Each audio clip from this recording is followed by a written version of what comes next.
amendments to the United States Constitution regarding the imposition of fiscal restraints on the federal government, further limiting the power and jurisdiction of the federal government, and limiting the terms of office for members of Congress and other federal officials. We will limit it to 15 minutes, proponent and opponent. Is there any proponent testimony at this time?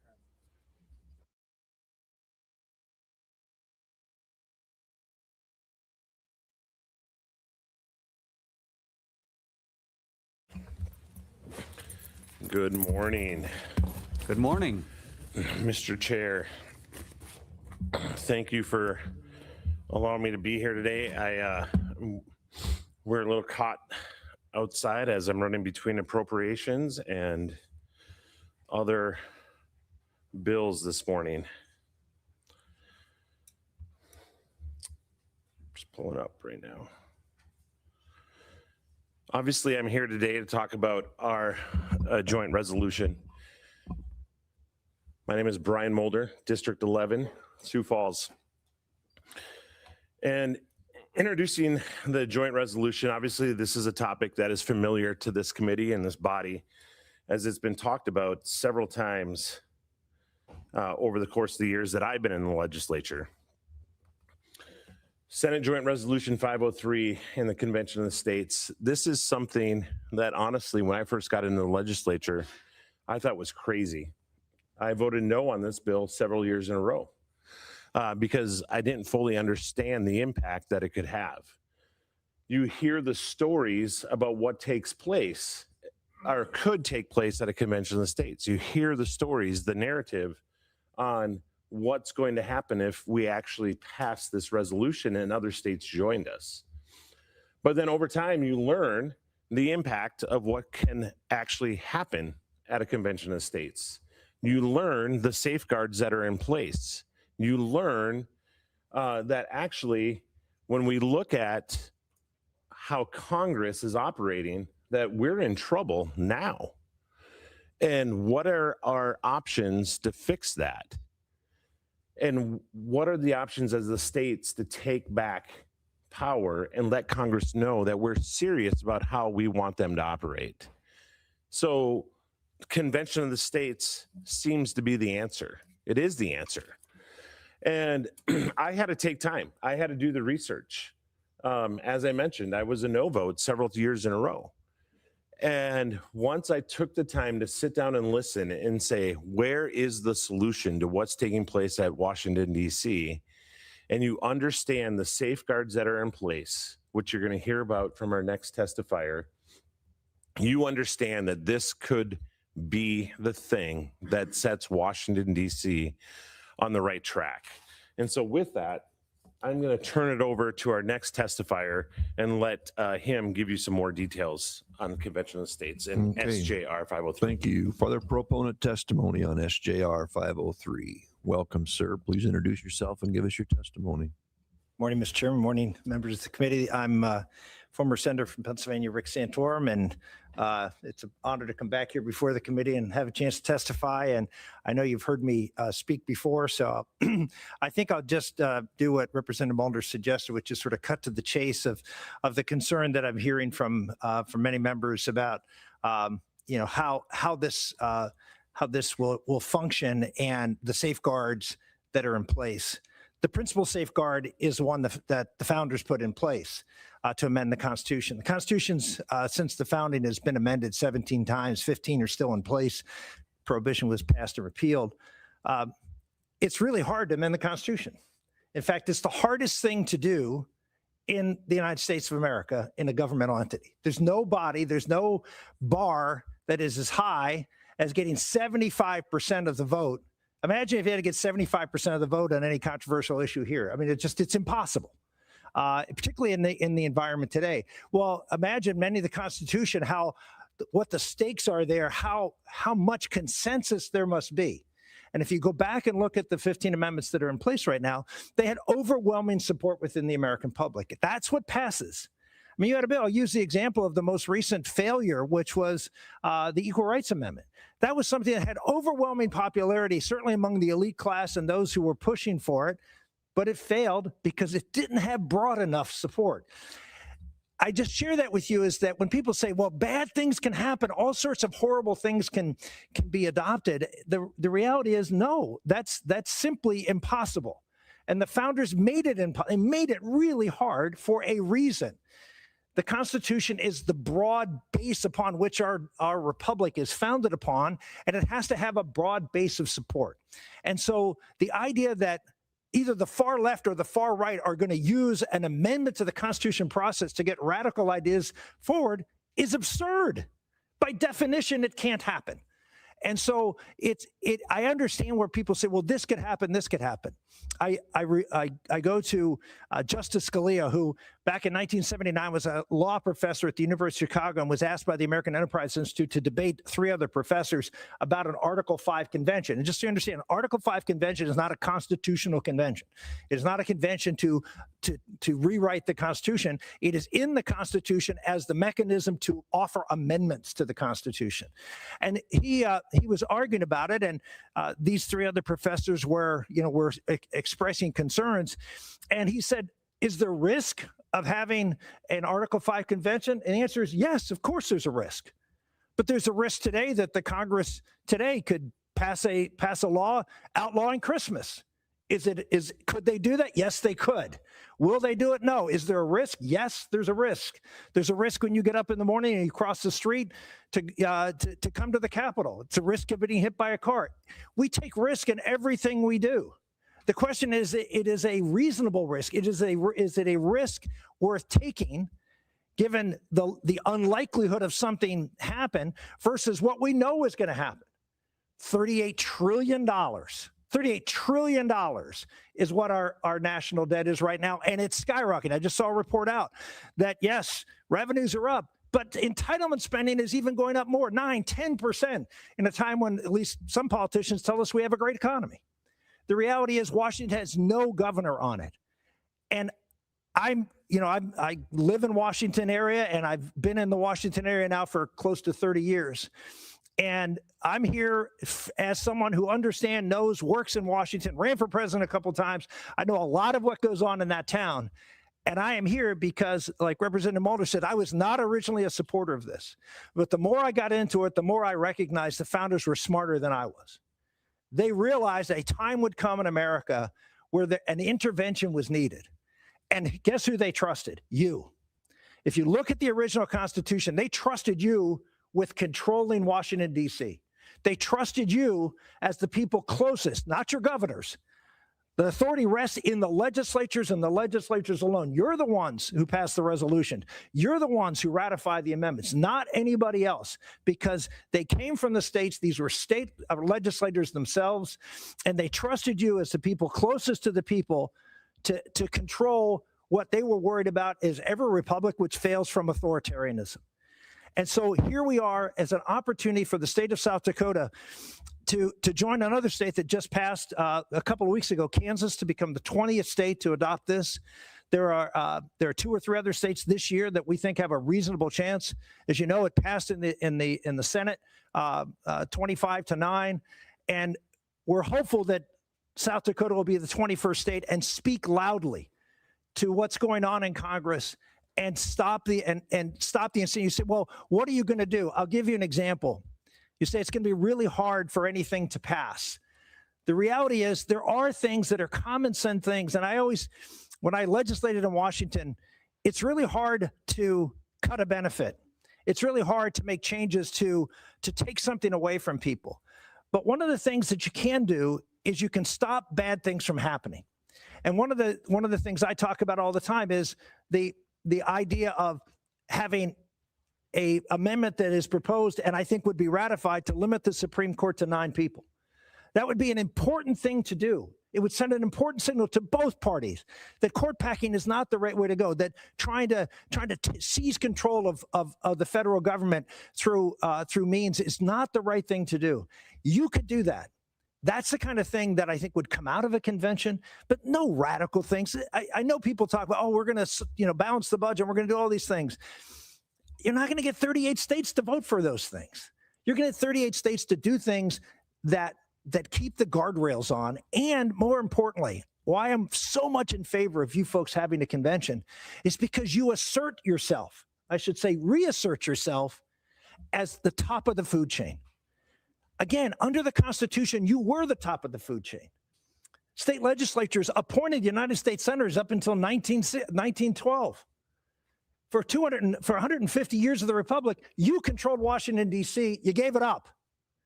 And look what's happened since.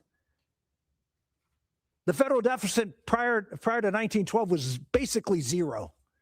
Washington, D.C. was not involved in your lives and the lives of your ancestors because they had no authority to do it. Once you took away the power to control Washington, D.C. by controlling the Senate, well, Katie barred the door. You have an opportunity now to do something at a critical time in our country's history. And I just hope you look at it and say, bad things can happen. Well, bad things could have happened at the Constitutional Convention. Bad things can happen every day when you meet here in the legislature, but you take the responsibility to do the right thing at the right time for a country that desperately needs it, and I hope you do so. Thank you. Thank you, Senator. Any other proponent testimony?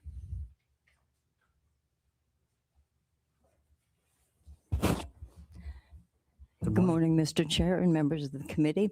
My name is Shirlee Meier. I'm from District 14. I'm a volunteer state director for Convention of States. My testimony today is about the process. A lot of people don't understand the whole process. Rick Santorum skirted around it, but the whole process is once 34 states have passed this basically the same resolution, they can call a convention for proposing amendments. And that's all you're doing is proposing amendments. Once your state legislatures have passed that, they will select the delegates. Your state legislators are the ones who select the delegates. They give them their commission and they send them and they meet together. Just like you do here, they will break up into committees.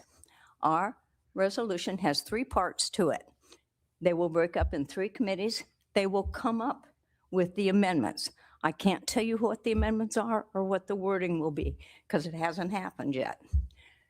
In order for any amendment to come out of that meeting, each amendment has to be approved by 26 states in order to come out. Once they come out, that amendment cannot be changed in any way.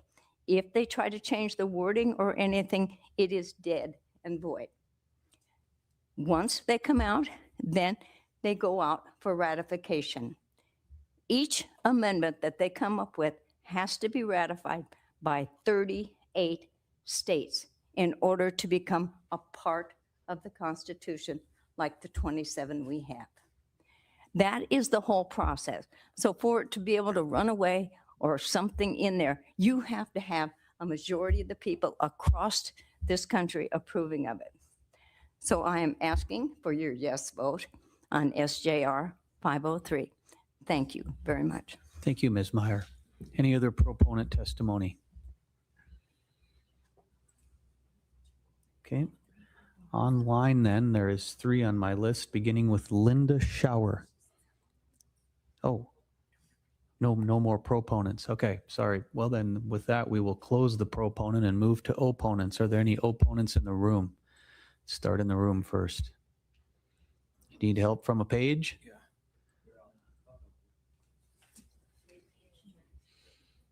Thank you, Representative Jameson.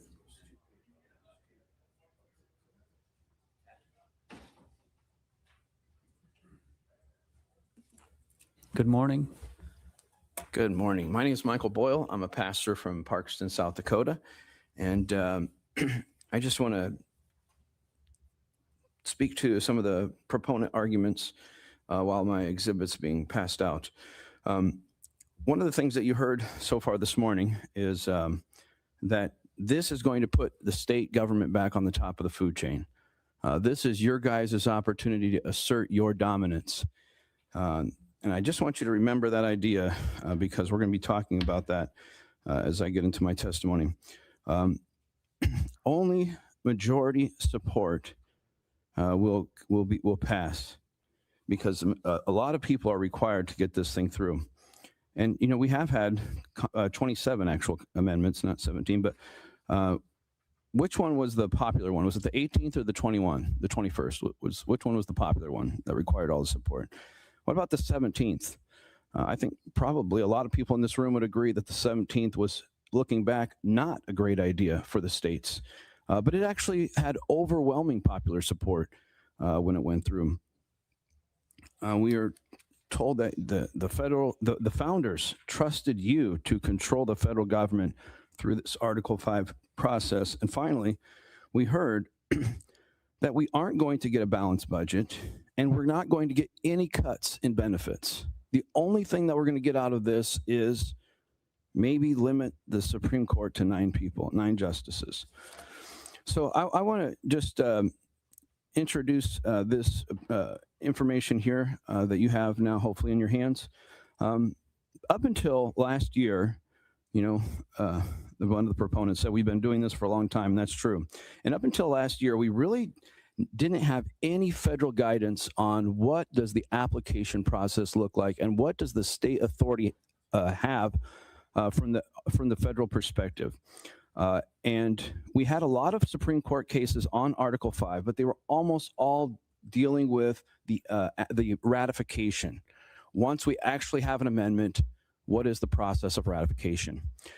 This case, Thompson versus Masterson, from November 5th of 2025, that's when the ruling came down, is the first case where we actually look at what is the state's rights or role under Article 5 as far as the application process is concerned.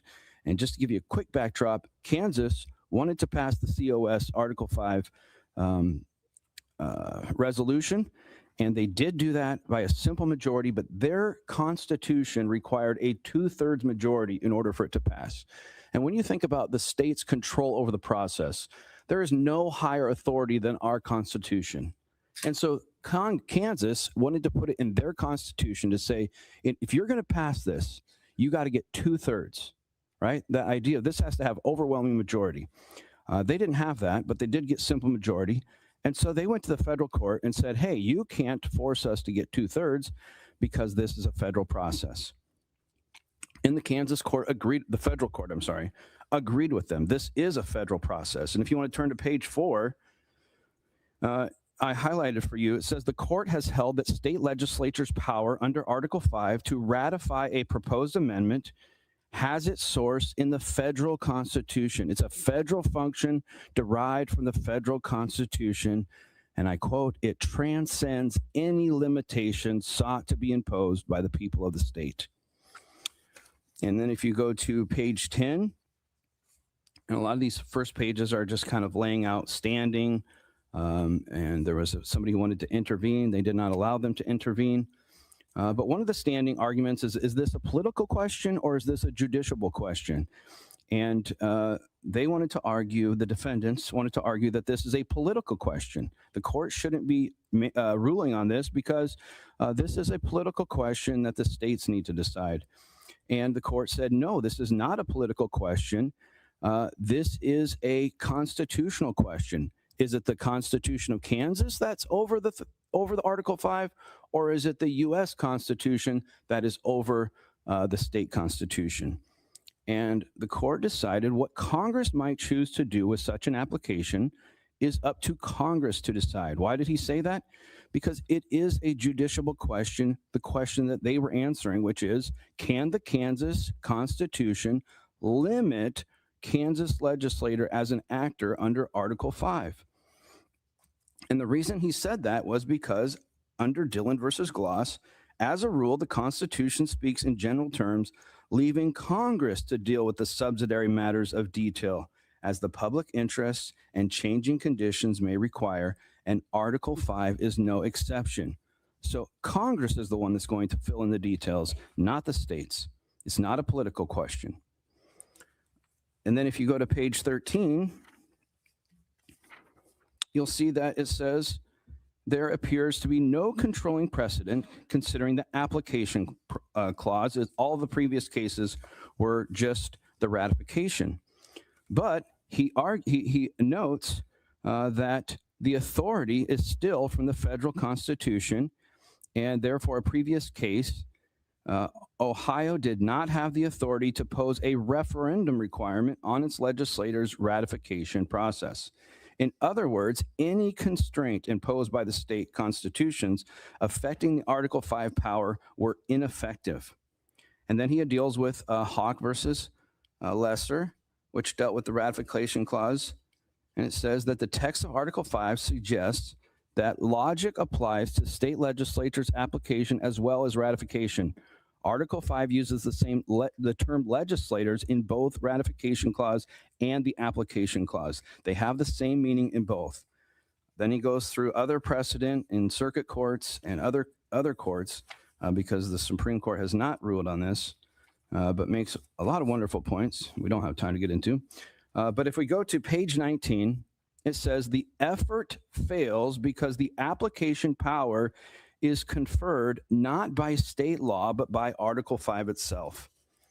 And so basically, he lays out in kind of leading up to his decision that this is a federal process. The states will not have control over the process. So then we get to what are the defendants' arguments. The first argument is that Section 13 is constitutional. This is Section 13 of the Kansas Constitution, requiring 2/3 vote, is constitutional because it still leaves power to apply for a convention in the hands of the state legislature. So even though the Kansas wants to have some power over the process, a lot of the power is still in the hands of the legislator. And the judge rules Article 5 permits no limit on state legislators' power to ratify amendments or apply for a convention. Because it's part of the federal process, no state limits can be placed on it. Next, the defendants contended that history and tradition are on their side.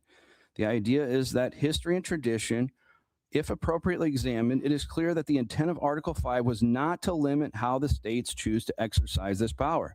That's what we're told by the proponents. You have the power. The founders gave you this power to exercise control over an Article 5 convention. The federal judge said no, because Article 5 of the Constitution has its source as the ratification and application, the same source of the ratification and application power. The power does not derive from state law. Finally, defendants contended that Hawk is inopposite because application for a convention under Article 5 is a legislative function. And what they're arguing here is, yes, if we get an amendment, all we can do is vote up or down. That's true. But under the application, we have legislative function. If you look at their proposal under Section 9, you'll see a whole bunch of things that they want to control the process.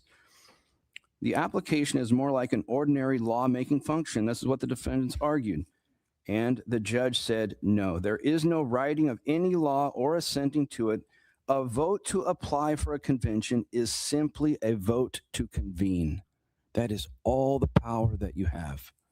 You do not have the power to control. He concludes there is no reason to conclude, and defendants have made no compelling arguments suggesting that state legislatures are making laws when they apply for a convention, a constitutional convention. Instead, the cases and commentators conclude just the opposite. And so I would encourage you that you do not have the power that the proponents think that you have, and I would suggest that you vote no on this resolution. Thank you. Thank you, Mr. Boyle. We're at about 9 minutes. I know we have about 3 folks online. Who else is an opponent in the room? Hello, Chair. My name is Scott Granville. I'm from Pier. I represent myself, and I'm unpaid. And I'm in opposition, and I beg that you too oppose this bill. The first word is apply. Apply.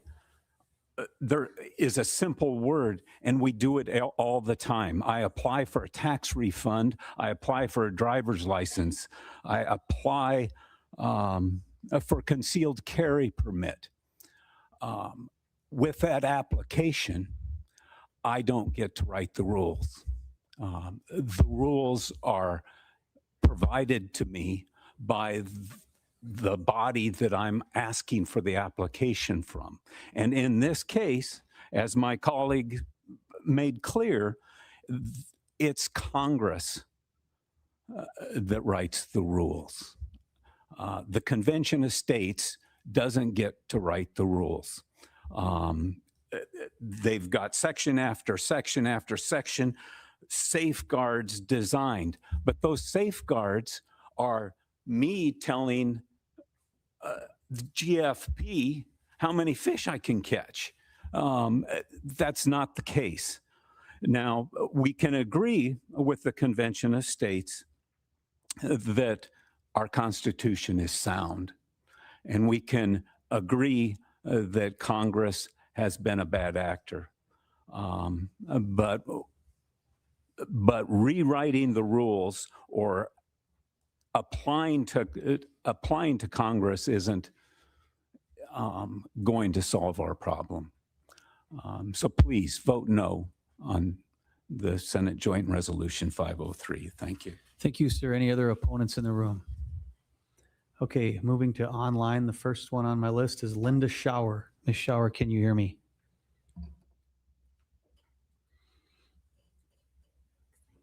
Okay, we will move on to Eldon Stahl. Eldon Stahl, can you hear me? I can hear you. Please state your name, who you're with, and proceed.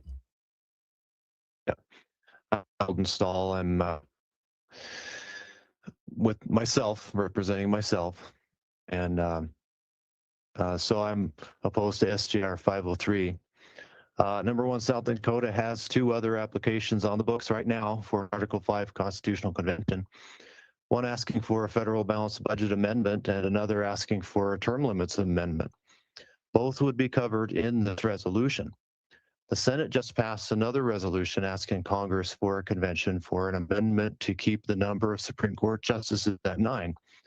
So is SJR 503 redundant, asking for 3 or 4 separate conventions, or are we just trying to expand the agenda of a single convention?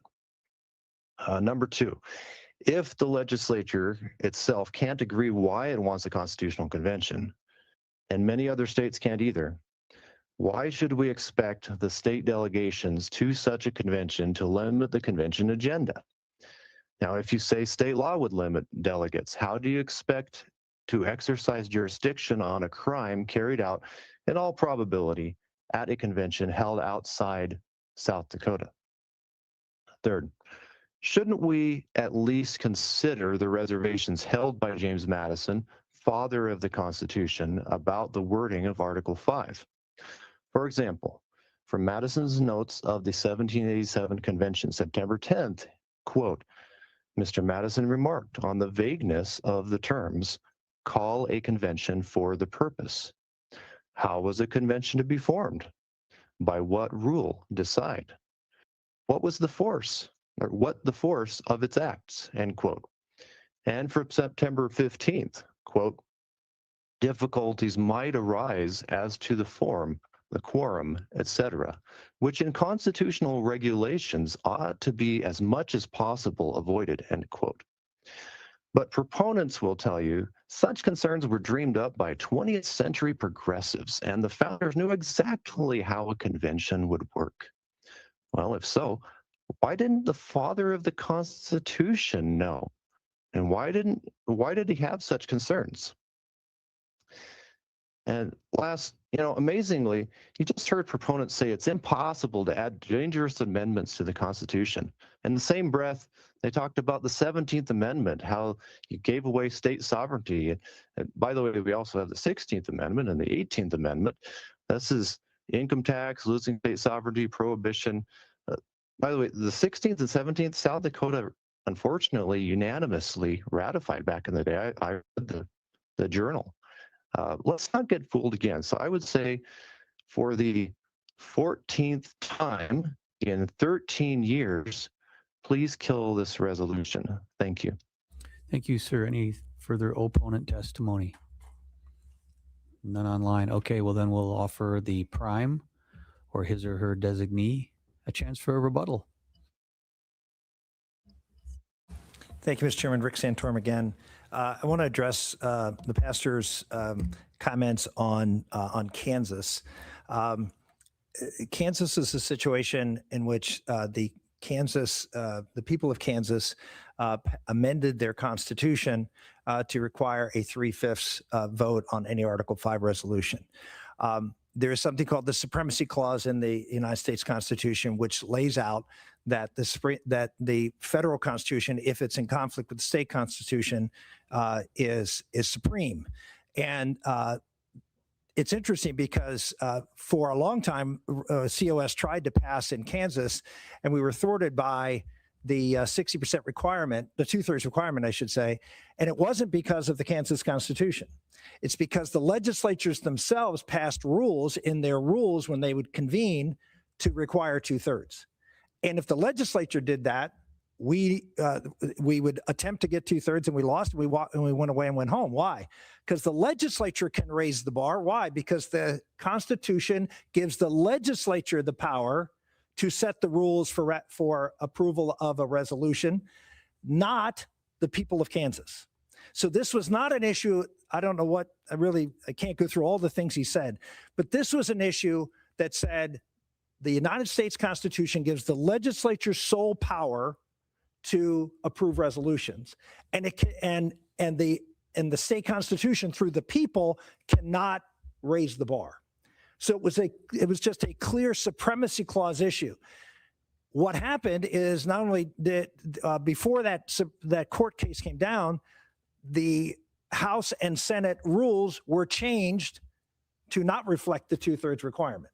And therefore, once that happened, then it passed. So it had nothing really, the court simply stated the truth that had been there for a long time, which is the state constitution can't trump the federal constitution. What changed was that the legislature changed their rules, which mirrored the Constitution, and they said, well, we don't want to do that anymore, and that's how it passed. So that's sort of a simple explanation. Happy to take questions on that. On the issue that the second gentleman testifies that we don't know the rules and we don't know what's going to happen. There have been 400 applications over the course of our history to call for a convention of states. 400 applications. 49 states have passed applications. Someone just mentioned that 2 are currently here active in South Dakota. Yet we've never had a convention of states. So people say, well, people can go to that convention and do whatever they want. We don't know what the rules are. We don't know what they're doing. Well, if we've had 400 applications, why haven't we had a convention? 49 states have passed it. The reason is because there hasn't been 34 states who have passed the exact same language. When you pass a bill in this House and it goes over to the Senate and they change 2 words, does it go to the governor for signature? No. The exact same language has to be in common with all the bodies involved before you. Reason is because we have to know what the exact language is. Why? Because the language matters. And so for people to say, well, we've had 400 applications, we've never had a convention, but the language that the states have passed, and by the way, 20 states have passed the exact same language that is now before you. To say that language doesn't matter when it gets to the convention is ridiculous. If it matters to call a convention that you have to have the exact same language of 34 states, then it matters at the convention. I mean, it's just simple logic. And so you are limited. Now, I know there are legislation being considered. Representative Heineman has a bill to put teeth in requiring your delegates, as I think about a dozen other states have already done, to adhere to the limitations that are in this language, that you can't go beyond the language and go into other areas. But there's also just the reality that the language matters and it is limiting in its nature. And finally, again, with the rules, there have been since the founding 20 conventions of states. Now you say, well, there's never been an Article 5. That's true. But there have been other conventions of states. Probably the most popular one, most recognized one, is the Colorado River Compact. The states in the area of the Colorado River passed resolutions within their legislatures to call for a convention. And the states came together. They had one state, one vote. California had the same number of votes as Arizona and Colorado. In fact, all 20 conventions to date, one state, one vote. You folks run in this body by rules, but you also run by something else, precedent. And there we have a precedent throughout the history of the Republic. Prior to the history of the Republic, every colony, one state, one colony, one vote. We have a long history of how this operates. In fact, you have a provision in your law that says if it's not, you don't participate. So there are plenty of safeguards here, in addition to the high bar that's necessary to be able to actually get something ratified. And the final point I'll make is, yes, I said that probably a balanced budget amendment would not likely pass. Why? Because you need 38 states. And I'm looking at 14 or 15 pretty solid blue states that make it pretty hard for me to see how that could change. Now, life could change and things could happen differently. But even proposing an amendment to the Constitution and having a national debate about it would be a positive thing. I just remind you, this would be the first time this is ever done in the history of our country. The attention paid to this. Every kid in high school is now going to have to read the Constitution, learn about federalism, learn about the role of the state government versus the federal government, learn the history of our republic, much of which is not taught in our schools today. It's an opportunity for education. It's an opportunity for you to step forward out of the shadows and begin to reassert your authority that you have under the Constitution. And it's high time we get to it. Thank you. Thank you, Senator. With that, we'll close the taking of public testimony and turn it over to questions from the committee. Are there any questions?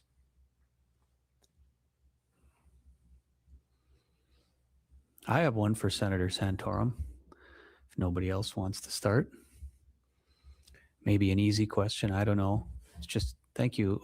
Thank you. I was thinking back, I think you ran for president in 2012, and I was looking at the And national- 2016, people and- forget about okay, that. yeah. I do too. I like to well- forget about that. Guy named Trump was a little different. Yeah. Well, in 2012, you should have won. Let's put it that way. Thank you. So the debt was about 16 trillion when you ran for president the first time. Yeah. Now it's 39 trillion. And I'm just wondering, I mean, in your best estimate, how much time do we have left as a country to deal with this until it all hits the fan if nothing happens with the national debt? The best way I can answer that is you have time until you don't. I mean, and I don't know what that time is. You have time until you don't. And I you can talk to a million economists and they'll give you a million different answers to when that is. But I think we're starting to see some of the cracks. I mean, you're starting to see it with crypto. You're starting to see it with the value of the dollar. You're starting to see it with a whole host of other things that are very, very disconcerting. And I would make the argument that the accumulation of wealth that we see increasing in this country is a big part of that rationale. What's happening with the value of money, and I don't know, but at one point we're going to wake up and it isn't going to be pretty, and everybody's going to be looking at you saying, "Why didn't you do something if you could?" And you could do something, and I hope you do. What do you have to say to people on this issue that say if we call this convention of states, many of us have worked hard on civics education, for example, and trying to ramp that up because it's at an ebb. People say this is not your founder's country. We call a convention of states and all the things that the opponents have said. Can you speak to what people could try to predict would happen? Yeah, again, there are guardrails in place, and I'm a bit of a student of the Revolutionary War period and I've studied a lot on it. And one of the things that when I hear this argument, I think about all the scoundrels, and we had some great people, but these were not angels who created our country. I mean, Benjamin Franklin was not an angel. I mean, you can go on and on and on. I mean, a lot of the people who were, putting this thing together would have been run out of town in the current American political climate. So the idea that we don't have the ability as a country to deal with this, I always go back to this. My father was part of the greatest generation. You know what made him the greatest generation were they somehow better than the rest of us? Were they better than our generation? No, they weren't, in my opinion. They're not. But what they were is what Americans have always been. which is when we need to step up, we do. And at some point, we're going to face a crisis, and maybe soon, and hopefully we'll have another greatest generation stand up to meet that crisis. But that's when you find out. You don't find out. I mean, it's like that you find out the character of a person. You don't find out the character of a person when things are going well and everybody's doing great. You find out when a crisis comes and you have to confront it. And I believe America in its soul and the DNA of America is still terrific. And I am not down on the opportunity for us to give it a try. Thank you. Thank you. Any other questions? Representative Overweg has a question. Thank you, Mr. Chair. Well, it can be for the senator if it wants, or the prime. So thank you. You know, I worry about when we do things, but to me, it's important how we do things, right? And what my scare is this. We stand here every year and beat our chest proudly that we have passed a balanced budget in South Dakota, but we're balancing that budget with fictitious money from Washington, D.C. We're a welfare state. And I would say there's probably a lot of states like us that are welfare states. And I'm a pretty conservative guy, but I realize that if all of a sudden the money spigot from Washington shut off, this state would come to a screeching halt. So my question to you is, if I vote for this today and this happens all at once, how do we stop basically the country from stopping so hard that everybody runs into its rear end? Yeah, I think you actually make the point that I was making, which is it's great to go out there and talk about, you know, all these tough fiscal restraints to get this $39 trillion under control. But I think the most likely thing to do is, again, for things to come out of this convention that will put guardrails on future growth as opposed to cutting things. When I was in the United States Senate, I was the author and managed the bill on welfare reform. And we were able to pass welfare reform. It's the only time we ever cut a federal entitlement in the history of our country. Let me repeat that. It's the only time we ever cut a federal entitlement in the history of our country. And the way we did it was, I hate to say this, we spent more money. We actually spent more money. We actually came forward and said, look, we're not going to cut any welfare. We're going to actually spend more money in this category, but here's what we're going to do. We're going to give the money to the states, and we're going to give them a block grant, more than what they get now. So we gave them a block grant and we capped it. We said, that's it. And if you need to have more, then you have to come back and we have to appropriate it. It's not automatically you're getting this money. And we got enough Democrats and Republicans to vote for it. It's interesting what's happened. Since it's called TANF, you folks are familiar with TANF. Do you know how many times TANF has been increased since 1996? Never. Never. We spend the same amount of money on welfare as we did in 1996. So there are ways. Why? Because we gave it to you when you were innovative and you did things with that money. You had more money you never knew what to do with. And what happened was welfare rolls went down by 80 to 90% because you get people back to work. Now, subsequent administrations have whinnied some of that away. My point is, I think we have to look in terms of putting guardrails in, as opposed to going with a meat cleaver trying to cut things. That's never going to pass. It's just not.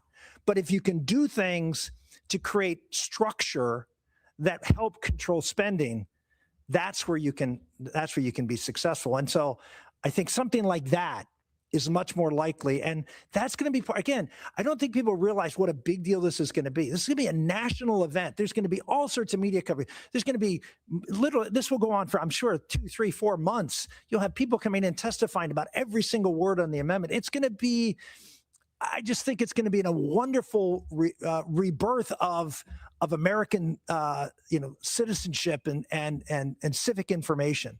And that's one of the reasons I'm here, because I think that's, as was mentioned, that's absolutely essential for us to understand. You don't know where you're going unless you know where you've been. And unfortunately, we have an increasing society that doesn't know that. This is an opportunity to do that. Any other questions? Representative Gosh. Thank you, Mr. Chair. So we've heard this conversation time and time again. I guess I would ask, what's your stance on the 17th Amendment? Well, as a United States Senator, I look at it two ways. I would never have been appointed a United States Senator by my state legislature. So I'm a United States Senator because we had a popular vote. So it'd be hard for me to go back and say, gee, I think we should change it when I would have never been one in the first place. Having said that, the reality is the American public wanted remember, it was the time of women's suffrage. It was the time of the country moving in a direction that wanted a more representative republic. And so that was part of that progressive era, which caused that. Do I think it was damaging to federalism? Absolutely. Do I think the founders had it right? Absolutely, they did. Do I think there's any chance that the 17th Amendment is going to be repealed? Absolutely not. The American public are not going to give up their vote. But what happened, and you can look at it, what happened after the 17th Amendment was passed, I don't know if you know this, but prior to the 17th Amendment, 1912, in order to get a bill considered in the United States Senate, right now you need 60%. It's called cloture. You need 60% of the Senate to agree to vote on something. Prior to 1912, you know what percentage it was? 100%. One senator could block a bill from coming up. And guess what? They didn't do much because it required give and take and consensus building. And so the federal government was very small because the Senate, I know everybody complains about the Senate now. There was enormous anger at the United States Senate because nothing got done. Why? Because you guys in the state legislatures blocked it. And so there was that boiling point, and the pot and the top came off. I think it's harmed the republic. It did harm the republic. There's no question in my mind. But that's not something that we're ever going to put the genie back in the bottle.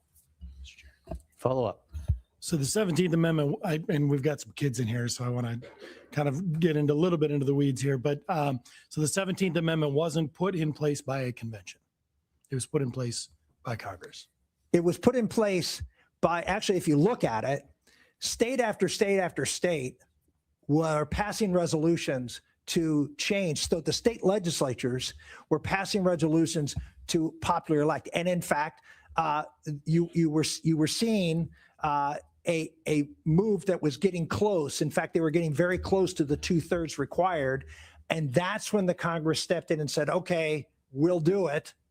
And we'll do it under, they didn't like the language the states were doing. So they did it their own way, and they did it gradually, and they phased it in over 3 elections. Mr. Chair. Follow up. So just to be clear, they did not use a convention to do this. They didn't pass resolutions for a convention to do that. Yeah, they did. Many states did.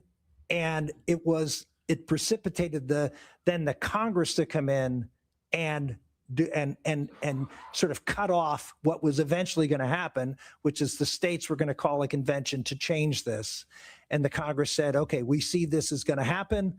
We're going to get out ahead of this and just do it ourselves. That's what happened. Mr. Chair. Follow up. Are you worried that the exact same thing could happen here, where they say that they're seeing these resolutions being passed and therefore want to amend the Constitution to get ahead of it? Yeah, I don't think 2/3 could pass in that, and anything could get 2/3 vote in the United States House and Senate right now. I mean, it's just not a functional body right now. So no, that's one of the reasons I'm here, is because I don't think anything you can't get that kind of consensus unless you have a super wave election where one party takes control. I don't see anything like that happening. There's no bipartisanship at all left in Washington. Any other questions from the committee? Rep. Lems. Hello, Senator. Hello, Representative. So I'm hearing about a bill that's coming that's going to be specific to how the delegates are chosen. I know that bill isn't before us today, but that was one of my concerns in the past. How are these delegates going to be chosen? Can you speak a little bit more to that? Every state gets to determine how they select their delegates. I don't know, Mark Meckler, who's here, maybe you know the number of states, but it's over a dozen have delegate selection laws in place. And overwhelmingly, I think 12, there you go, have delegate selection laws in place, and all of those are chosen by the legislature, by the House and the Senate get to pick them. I think there are some states that allow the governor to pick one. Not necessarily I would agree with that, but nevertheless, that some states have done that. And so you can, and I would argue should, do that here in South Dakota, but you control that. So people say, well, Congress is going to run anything. I mean, that's just not that's not how it works. The Congress simply calls the convention. They will recognize the 34 states have passed this identical language. They will call a date and time, and then the convention, like the Republican or Democratic National Convention, they will meet.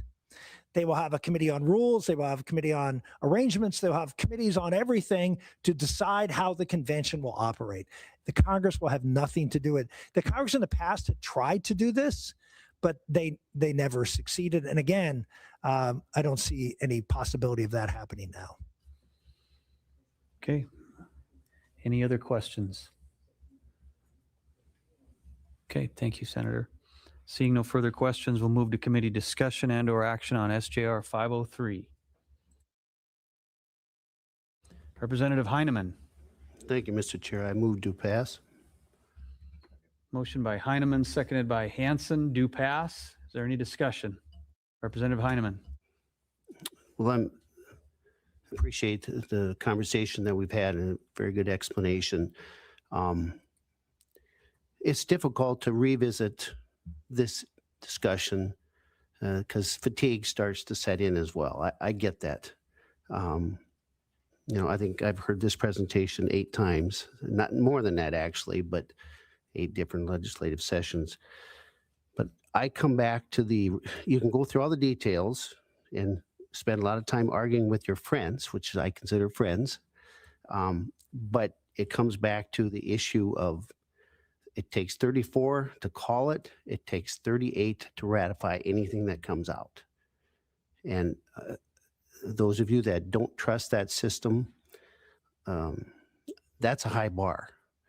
We have in our state constitution a 50% plus 1 with the people. I don't know about you, but that's easy. We need to change that. That's my opinion. The Constitution should be protected, I think. That's an important basic item that we need that should not be changed on a whim. And 50% plus 1, this is 75%. So think about that. That's what it takes to get any changes done out of that convention. So to me, that's the best safeguard you can have. I would urge you to support this motion. Any other discussion on the do pass motion? Okay. Well, and with no further discussion, the motion is do pass on SJR 503. I will ask the secretary to please call the roll. All in favor will say aye. Those opposed, no. Representative Baumüller. Aye. Emery. No. Gosh. No. Hansen. Aye. Healy. No. Heineman. Aye. Jameson. Aye. Lems. Aye. Reich. No. Schaefbauer. No. Soy excused. Overwig. No. Odenbach. Aye. 6 ayes, 6 nays, 1 excused. Thank you, Madam Secretary. After failing to receive a majority of members elect, the do pass motion fails. Representative Gosh. I'd move 41st day. Second. Motion by Gosh, second by Reich to move to the 41st day. Any discussion on that? Okay, no further discussion on that. I'm going to ask the secretary to call the roll. The motion is 41st day. All those in favor, aye. Those no. Representative Baumüller. No. Emery. Aye. Gosh. Aye. Hansen. No.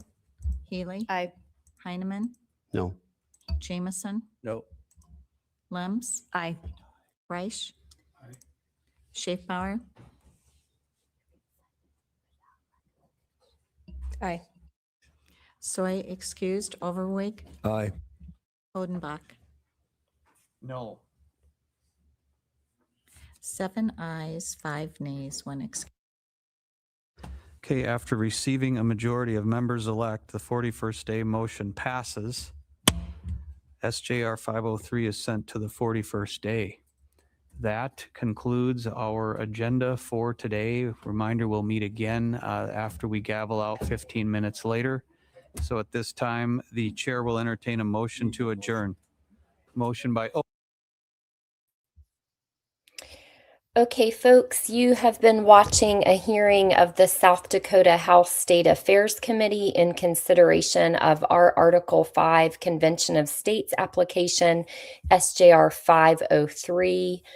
The vote was 6-6 on the do pass motion, so that motion failed. One member of the committee was excused absent today, and I believe that is what ended up dooming us in this committee.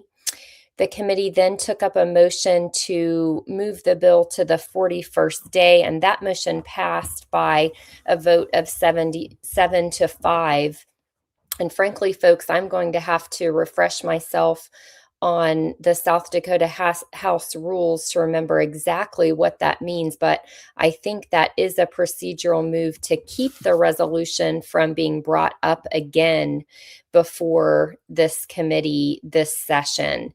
So I know that I and our South Dakota team will be looking again at the South Dakota House rules to see if there is any procedural way we can still get our application out of this committee. And again, there was one member who was excused absent today, and that apparently led to our failure this morning in this committee.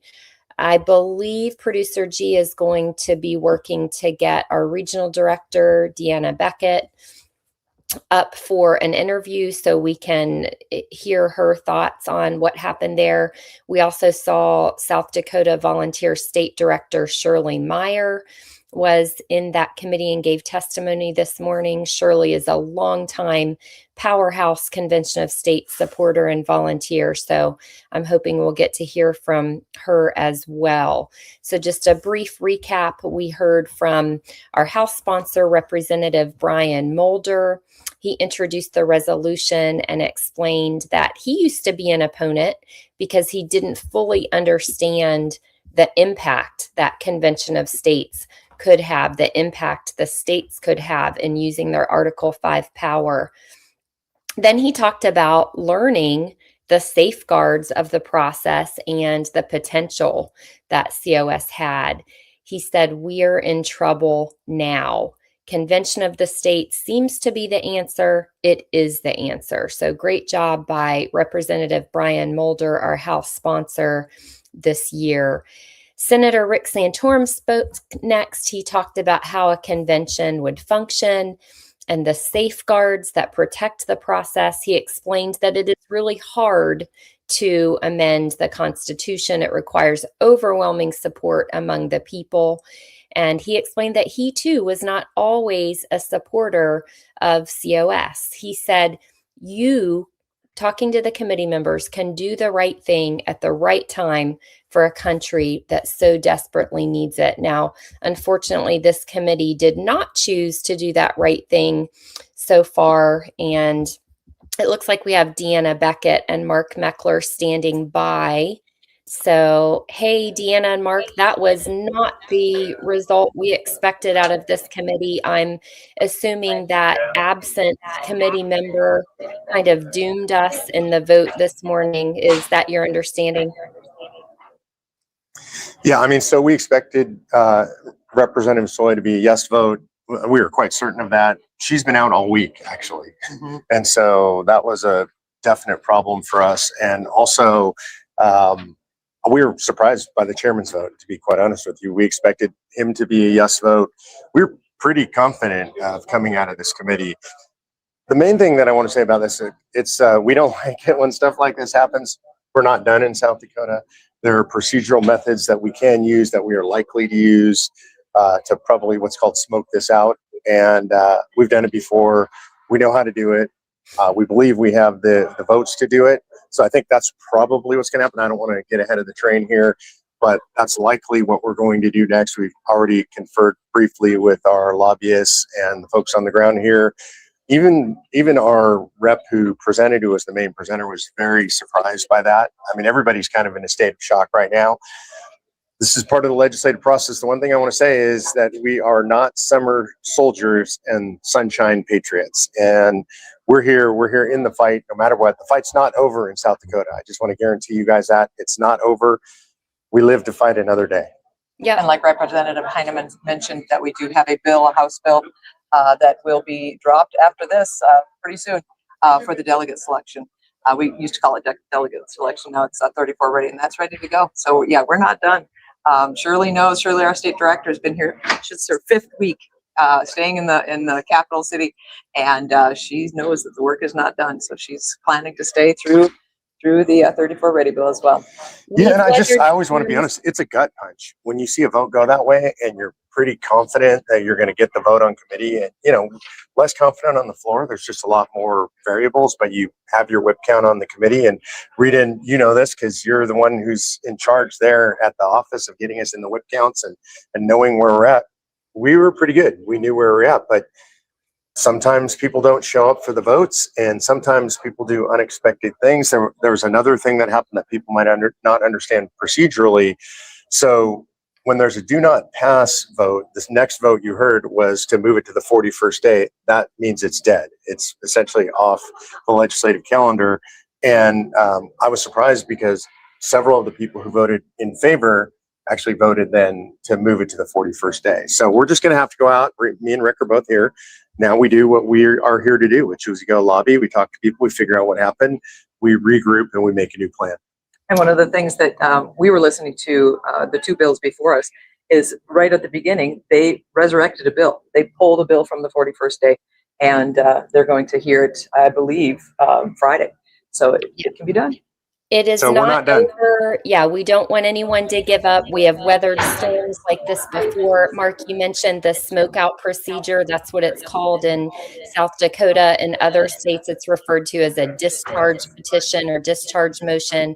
That's basically taking a floor vote to just pull the bill from committee to the floor. So yeah, for those of you watching, it's not over yet.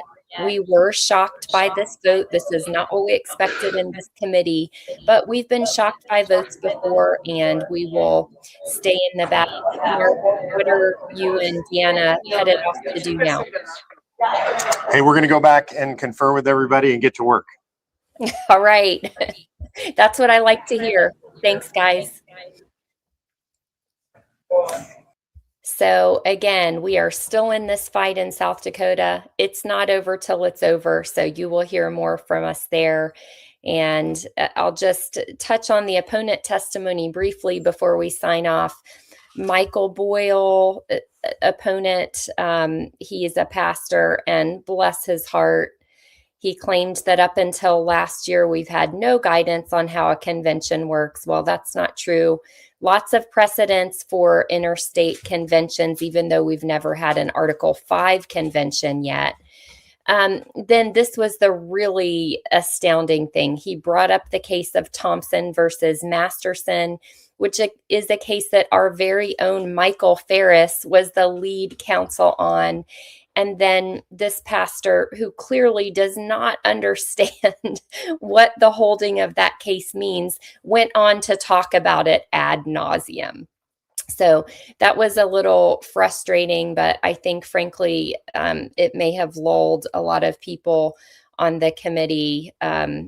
He is completely confused about what it means for a case to be justiciable. Just a lot of confusion going on there. And then Scott Granville, opponent, claimed that Congress writes the rules for a convention. He had absolutely zero authority or logic even to back up that claim. Eldon Stahl is, a JBS gentleman who shows up regularly to give opponent testimony. He made almost 0 sense to me, talked about other pending Article 5 applications. Senator Rick Santorum came back for rebuttal and did an incredible job, really set the record straight on that Thompson versus Masterson case. which just really stands for the proposition that the U.S. Constitution is supreme over state constitutions, and the U.S. Constitution gives the power to the state legislatures to apply for an Article 5 convention, not to the people in general of the state. I want to close with this. Senator Santorum urged the committee to step out of the shadows and assert their authority. And he said, when Americans need to step up, we do. So again, this battle isn't over. We weren't successful in this South Dakota House State Affairs Committee today, but we're going to keep fighting and do whatever it takes to pull this resolution, get it through committee and to the floor so that South Dakota can join the ranks of 20 other states that have already applied for an Article 5 convention to propose constitutional amendments that will permanently rein in our runaway federal government. This is Rita Peters. Thanks for watching.